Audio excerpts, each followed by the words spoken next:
जनसंवाद यात्रा ही आणि त्याच्यामध्ये बरेचसे विषय जे आहेत ते मुंबईकरांच्या जीवन मरणाचे विषय, मुंबईकरांच्या पर्यंत बेसिक गव्हर्नन्स पोहोचण्याचे विषय हे ठामपणे आढळले आहेत आणि त्याच्यावरती हे करतोय.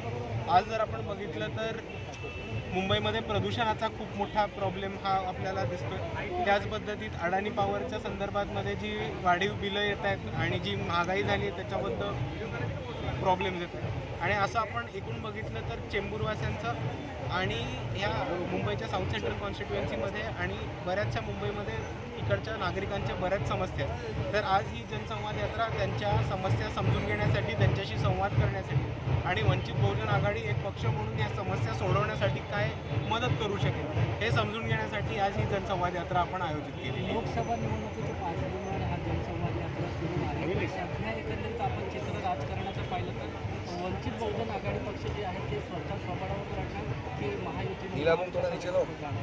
हे बघा, वंचित बहुजन आघाडीने आपल्याला माहिती असेल की आत्तापर्यंत वारंवार इंडिया आघाडीबरोबर जाऊन भाजपला आणण्याची इच्छा दर्शवली. ते ॲडव्होकेट प्रियदर्शी टेलर यांनी पत्र लिहिलेलं आहे. त्याच पद्धतीने बाळासाहेब आंबेडकर यांनी सुद्धा राहुल गांधींना मुंबईमध्ये झालेल्या संविधान सन्मान महासभेमध्ये निमंत्रण दिलं होतं. आणि वेळोवेळेस मीडियाच्या माध्यमातून, भाषणांच्या माध्यमातून किंवा सोशल मीडियाच्या माध्यमातून वंचित बहुजन आघाडीने नेहमीच इकडच्या इंडिया आघाडीबरोबर जाईल भाजपला पराभूत करण्याची एक इच्छा दर्शवलेली आहे. आणि त्या पद्धतीने वंचितचा तरी भूमिका ह्याच्याबद्दल खूप क्लिअर आहे असे मला वाटतं. आता बाकीच्या काँग्रेस आणि इकडचे जे महाविकास आघाडी आणि इंडिया अलायन्सचे जे घटक आहेत त्यांना 2019ची चूक परत दोहरायची आहे का वंचितला बरोबर घेऊन भाजपला पराभूत करायचं आहे. आता हा त्यांनी एकत्र बसून निर्णय करायला ताबडतोब पाहिजे. जनसंवाद यात्रा मुंबईवर अशी सुरू राहणार आहे.